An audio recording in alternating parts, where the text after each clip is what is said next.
And let's not forget that the Prime Minister is the Prime Minister of India with a very slender majority, 25 seats. 33,000 votes was the winning margin. Okay, so what we are saying to the Election Commission is you're not in the business of destroying Indian democracy. You're in the business of protecting it. All this information now, this is evidence. Not just the Karnataka information, every single voter list of the country,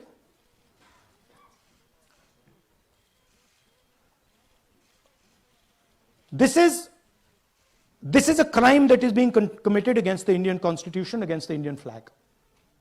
Okay, this is nothing less than that. And this is evidence of the crime in one assembly. We are absolutely convinced because we see the pattern. We have studied the pattern. We are absolutely convinced that this crime is being done at a huge scale across the country, in state after state after state. So for us, the CCTV footage and the voter list is now evidence in crime. And the Election Commission is busy trying to destroy it. So I want the nation to know that there is a huge criminal fraud being perpetrated on this country. It is being done by the Election Commission and the party in power, and we have given you crystal clear, undoubtable proof here. There is circumstantial evidence. They do not give us the data. They give us the runaround.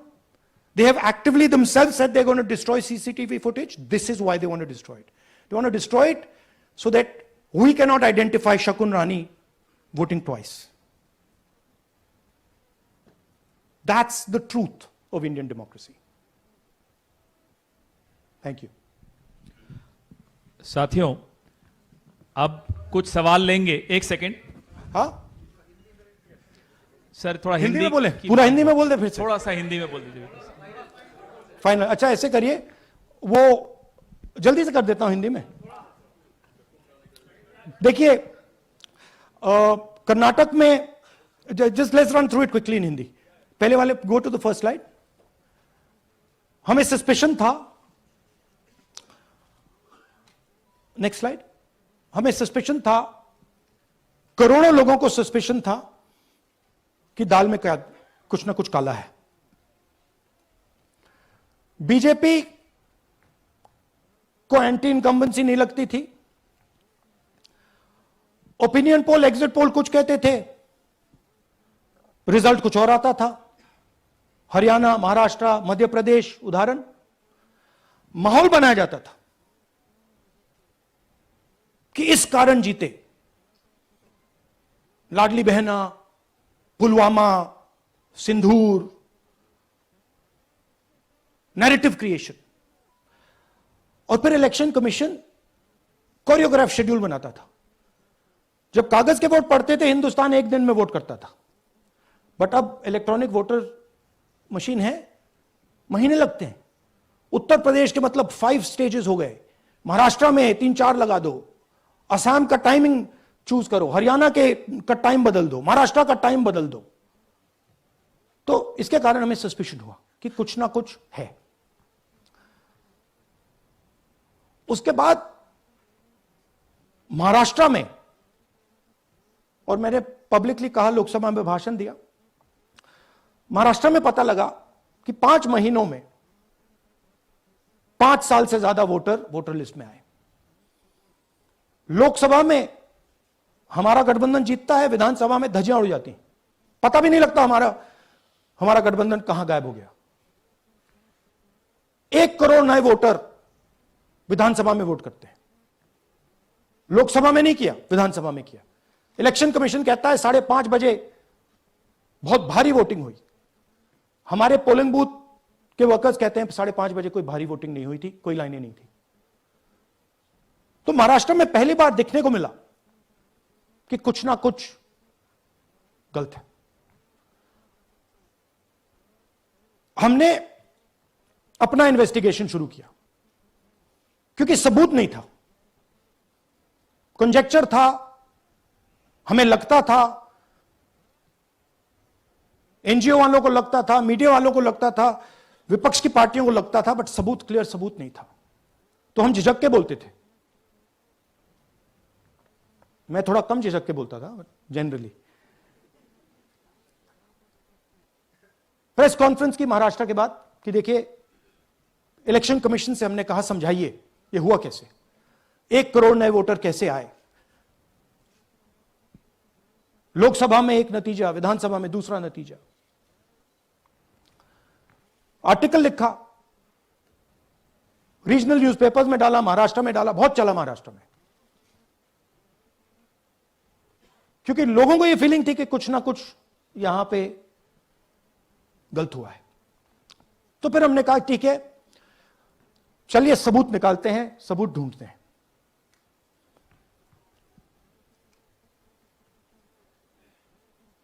Her step पे election commission हमें मदद नहीं कर रही थी, उल्टा जिन चीजों को हमें जरूरत थी वो नहीं दे रही थी, बहाने बना रही थी। हमने उनसे डिजिटल वोटर रोल मांगा, इलेक्ट्रॉनिक फॉर्म में वोटर लिस्ट दे दीजिए, नहीं दे सकते। एक बार नहीं, अनेक बार डेलीगेशंस गए, मैंने चिट्ठी लिखी, चलता गया, कुछ नहीं। फिर कहते हैं कि 5:30 बजे वाला मामला था महाराष्ट्र में, तो कहते हैं सीसीटीवी फुटेज को हम 45 दिन में खत्म कर देंगे, डिस्ट्रॉय कर देंगे। बड़ा स्ट्रेंज रिएक्शन है। आज 21वीं सदी में आप अनलिमिटेड डेटा एक ड्राइव पर रख सकते हो, पूरा हिस्टोरिकल डेटा आप 50-100 साल का रख सकते हो एक छोटी सी हार्ड ड्राइव में, और इसी उसको डिस्ट्रॉय करना चाहते हैं, क्यों? सीसीटीवी फुटेज डिस्ट्रॉय करना चाहते हैं, क्यों? वोटर लिस्ट डिस्ट्रॉय करना चाहते हैं, क्यों? ये सवाल थे, जवाब अब बताता हूं। इन्वेस्टिगेशन हमने कर्नाटक में शुरू किया। कर्नाटक में क्यों? क्योंकि हमारी पोलिंग हमें बता रही थी कि हमें 16 सीट, हम लोकसभा में 16 सीट जीतेंगे और 9 सीटें हम जीते, 7 सीटों में हम हारे। तो हमने उन 7 सीटों पे फोकस किया और उसमें से हमने एक चुनी, महादेवपुरा। इसमें बड़ा अजीब नतीजा था। 2024 में कांग्रेस पार्टी को 626-208 वोट मिलते हैं, बीजेपी जीतती है, तकरीबन 30,000 वोट से जीतती है, मगर 7 में से 6 असेंबली हारती है और 1 असेंबली में धड़ाके से स्वीप करती है। तो हमने इस पे फोकस किया और ये जो नंबर है, महादेवपुरा में इनकी जो लीड थी 1,14,000, इस पे हमने, इस नंबर पे हमने फोकस किया। इलेक्शन कमीशन ने हमें डेटा इस प्रकार दिया है, 7 फुट 200-300 किलो। अब इसमें प्रॉब्लम क्या है कि अगर हम वोटर को निकालना चाहते हैं, मान लीजिए आपका चेहरा है, आपको आइडेंटिफाई करना चाहते हैं, तो आपकी फोटो को हमें सारी की सारी फोटोज के साथ कंपेयर करना पड़ता है। हर फोटो को देख कर ये फोटो ये है, तो आप सोचिए कितना काम है। अगर एड्रेस निकालना है तो आपके एड्रेस को अलग सारे के सारे एड्रेसेस से कंपेयर करना पड़ता है, बहुत भारी काम है। हमारा जो काम हो गया, थोड़ा फोकस हो गया, क्योंकि लोगों ने कहा कि देखिए ये मतलब इसमें ही हमें मतलब 6-7 महीने लगेंगे, इसमें 6 महीना लगा है। और हर कागज को हमने आइडेंटिफाई किया है, कैटलॉग किया है, फोटोग्राफ निकाली है, कंपेयर की है, 6 महीने लगे। यह है चोरी। 1,02,50 वोट की चोरी 5 तरीके से होती है। Duplicate voter, fake and invalid addresses, bulk voter in single address, invalid photo, misuse of form 6।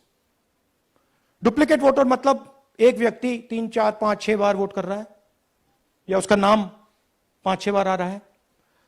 Fake invalid address मतलब या तो पता है ही नहीं या फिर फेक है। बल्क वोटर सिंगल एड्रेस, उनका घर है उसमें 50 लोग का एड्रेस है और जब हम वहां जाते हैं वहां लोग ही नहीं है, वोटर ही नहीं है।